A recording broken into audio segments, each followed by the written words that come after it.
නපුරු හදක අතරමං වූමු ඇත්තිය වස්සානයේ ප්‍රේමයක්. බියවී ඉන්නා තරම් කෙසේද යත් හිතුවක්කාරයා ඉදිරියේ ගිරවියක විලස කියවන ඈ තම සහෝදරයා ඉදිරියේ ගොළු වී හමාරය. නමුත් රථය ඉදිරියට ඇදෙන්නට ප්‍රථමව හිතුවක්කාරයා නැවත එතනට දිවාවේ මුවැත්තියගේ පසින් මෝටර් රථයේ වීදුරුවට තට්ටු කරමිනි. හති දමමින් ඉන්නා ඔහුව දැක ඈට සිනහා පහළ වුණු නමුත් ඈ වීදුරුව පහළට කළාය. මොහොතකින් ඈ ඉදිරියේ වූයේ උදෑසන ඔහුගේ මෝටර් රථයේ පිටුපස අසුනේ තිබුණු බෑගයයි. මේක දෙන්න අමතක වුණා. හිතුවක්කාරයා එලෙස කියන්නට වද්දී ඈ සිනාසී එය අතට ගන්නේ ස්තුති කරන්නටද අමතක නොකරමය. තැන්කියු කේෂ්. සහෝදරයා ඈ දෙස බැලුවේ මදක් රවමිනි. බං කේෂ් අපි යනවා. එලෙස පැවසූ ඇගේ සහෝදරයා නැවත ඇය සමග වචනයක් හෝ නොදොඩාම නිවසට පැමිණෙන්නට විය. නමුත් ඈ දැන් දෙමව්පියන්ට මුහුණ දෙන විදියක් නොදැන සිටියාය. මෝටර් රථය නිවසේ ගේට්ටුවෙන් ඉදිරියට ඇදෙද්දී මුවැත්තිය ගොළු කරන් සිටි මුව විවර කළාය. අයියේ මේ දැන් අම්මලාට මොකද මං කියන්නේ? ඇය වචන එකතු කළේ අසීරුවෙනි. ඒක හිතන්න තිබ්බේ ඉතින් ගොංකම් කරන්න කලින්නේ. ඇයි තමසගේ මහලොකු කේෂ් කිව්වේ නැද්ද මොනවද කියන්න ඕනි කියලා? අනේ අයියේ මට බයයි. අප්පච්චි අම්මී බනී මට. ඇගේ අඬෝ වැඩියාව අතරේ ඔහු කාරයෙන් බසින්නට විය. අනේ සුදු නෝනා බලන්නකෝ මේ ළමයා මහත්තයා මේ රෑ තනියම ඇවිල්ලා තියෙන්නේ. පිස්සුද සුදු නෝනා ඔයාට? සුජීවා මහත්මිය ඈව එහෙට මෙහෙට අදිමින් පවසන්නට උනි. නෑ දැන් ඕවා අහලා තේරුමක් නෑ නෝනේ. කොහොම හරි පරිස්සමට ආවනිදු. කෝ යන් ඇතුළට. එසේ කියමින් ලාල් මහතා මුවැත්තියව නිවස තුලට රැගෙන යන්නට උනි. කෑම ටිකක් කමු සුදු නෝනා. ඔහු අසන්නේ අසීමිත පියසෙනෙහසිනි. ඔවුන් පසුපසින් පැමිණි ඇගේ සහෝදරයාත් පැමිණ කෑම මේසයට වාඩි වූයේ සුජීවා මහත්මිය කෑම බෙදන්නට පටන් ගද්දීය. නමුත් ඇය නම් තවමත් මුවැත්තිය හා කෝපේනි. මදයි මාත් ළමයි හැදුවා. හොඳයි කීවට පුදුම මුරණ්ඩුකම් කරන්නේ. අම්මි මෙයාට මේ අදම ගෙදර එන්න හිතිලා. ඒකයි බස් එකට නැගලා තියෙන්නේ. මගදී පොඩි ටයර් පංච් එකක් වෙලා. ඒ හින්දා මෙච්චර වෙලා ගිහින් තියෙන්නේ. ඇයට සහෝදරයා ගැන දැනුනේ ආදරයකි. ඉතින් මං කියන්නේ පුතා ගෙදර කාට හරි කීවනම් එනවනේ. තනියම ගෑනු ළමෙක් මෙහෙම එනවද? කරදරයක්වත් වුණා නම් මෙහෙම කාට කියන්නද? තමා මෙහි ආවේ තමාට වඩාත්ම ආරක්ෂාව සපයන පුද්ගලයෙක් හා කියන්නට මුවැත්තියට ඕනෑ. නමුත් දැන් ඔහු ගැන දැනගතහොත් ඈට ආයෙත් බැනුම් අසන්නට වන බව ඈ හොඳින්ම දැන සිටියාය. දැන් උණු දේ උනානේ නෝනේ. අනික ඕවත් පුරුදු වෙන්න එපැයි. හරි මගේයි දැන් අප්පච්චිලා පුතාලා දුවලා ඔක්කොම එක පැත්තේ. ඈ මේ කෝප ගන්නේ මුවැත්තියට ඇති මහු සෙනෙහස නිසාමය. කාලේ ඉවර වෙලා හොඳට නිදා ගන්න ටිකක්. ලාල් මහතා එලෙස පවසා නිදන කාමරයට යන්නට උනි. මොහොතකින් කෑමකා අවසන්ව මුවැත්තියත් කාමරයට ආවේ සහෝදරයාටද ස්තුති කරමිනි. තමාගේ නිවසේ යහන දුටු සැනෙන් ඇය එයට ගොඩ වූයේ ඇඳුම් හෝ මාරු කරන්නට මත්තෙනි. ඒත් සමගම ඈ සූදානම් වූයේ කේෂ් ඈහට දුන් බෑගය විවෘත කරන්නටය.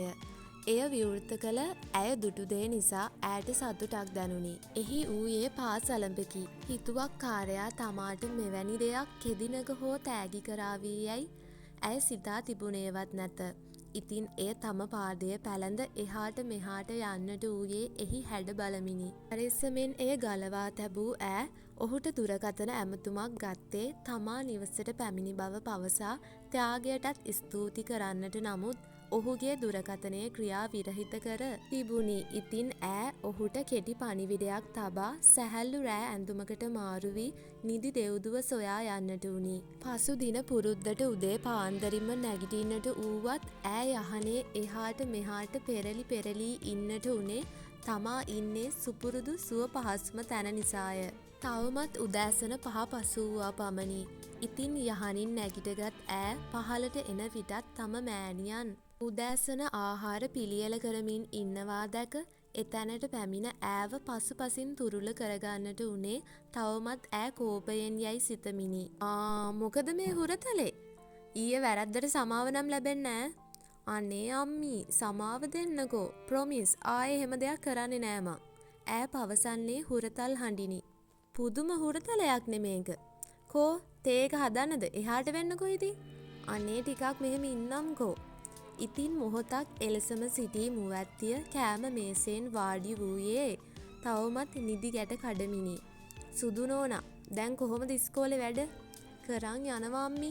ඒ ළමයින්ට අවසාන මාස දෙකේ පේපර්ස් ටිකක් කරන්න බැලුවේ. ඒක නම් හොඳයි සුදු නෝනා. කොහොම හරි කරලා ඔය ළමයි ටික ගොඩ දාගන්න බලන්න. දුෂ්කර පළාත්නේ හරියකට පන්තියක්වත් නැතුව ඇති. ඒ පැත්තේ. අනේ ඔව් අම්මි. අනික හරිම හොඳ ළමයි ටිකක් ඉන්නේ ඉස්කෝලේ. තේක බොන්නකෝ. අද උදේට නම් ඉන්දියාප්ප හදන්නේ සුදු නෝනා. අම්මි හදන කෑම හැම එකක්ම මට රසයි අම්මි. ඔන්න අද ගෙදරට අප්පච්චිගේ යාළුවෙක් එනවා. ඒ කවුද අම්මි? ඈ අසන්නේ තේක බොන අතරේමය. ආවම බලන්නකෝ සුදු නෝනාට මතක ඇති අප්පච්චිගේ පොඩි කාලේ යාළුවෙක්. බලමුකෝ. එලෙස පවසා කිරිතේක බී අවසන් කළ මුවැත්තිය කාමරයට ආවේ උදෑසනම හොඳින් ඇඟපත සෝදා නා ගැනීමටය. නාන කාමරයට වැදී පැයක් පමණ නාගත් ඇය පහලට ආවේ නිවැසියන් සොයමිනි.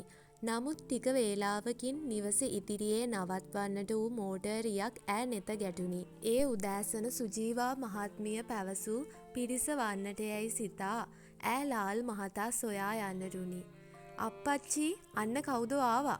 සැටියේ හිඳගෙන උන් ලාල් මහතා ඉක්මනින් නැගිට පිටතට ආවේ මුවැත්තියගේ සහෝදරයා ඈට ඇද කරන්නට වද්දීය. ආනේ ප්‍රසන්න එන්න ඇතුළට ඉලන්දාරියක් ඉන්නේ. ඔවුලාල් පුතත් එක්කම ආවා. දන්නේ නැද්ද ඉතින්. එලෙස ඔවුන් පැමිණ සැටියේ වාඩිවද්දී මුවැත්තිය අපහසුතාවයට පත් වූයේ පැමිණ සිටි ඉලන්දාරියාගේ දෑස් ඇය මතම වැටී තිබෙනු දැකය. ප්‍රසන්න මේ ඉන්න ඉතින් මගේ ලොකු පුතයි සුදු නෝනයි. ඔයාට ලොකු පුතාව නම් මතක ඇතිනේ. ඒ අතරේ එතනට සුජීවා මහත්මියත් පැමිණෙන්නට විය. අනේ මොකද නැත්තේ? පොඩි කාලේ අපිත් එක්කමනේ හිටියේ. ඔන්න දෝනි නම් සෑහෙන වෙනස් වෙලා. මුවැත්තිය ඔහුට සිනහවකින් සංග්‍රහ කළාය. ප්‍රසන්න මල්ලි කෝ රම්‍ය නංගියාවේ නැද්ද? එසේ අසන්නට ඌයේ සුජීවා මහත්මියයි. අනේ අක්කේ ඔන්න අදත් වැඩයා. ඒකනේ ඉන්නකො මම බොන්න මොකුත් හදන්න එන්නම්. සුජීවා මහත්මිය මුළු තැන්ගයට යන අතරේ ඒ පිටුපසින්ම මුවැත්තියත් යන්නට උනේ එතන ඉන්නට ඈට අපහසු නිසාමය. නමුත් මොහොතකින් ඈට ඇසුනේ තම සහෝදරයාගේ කටහඬයි. සුදු නෝනා ටිකක් එන්න ඉස්සරහට. ඉතින් ඊළඟට කතාවේ මොකද වෙන්නේ කියලා බලන්න දැන්ම අපේ channel එකට subscribe වෙන්න. Thanks for watching us.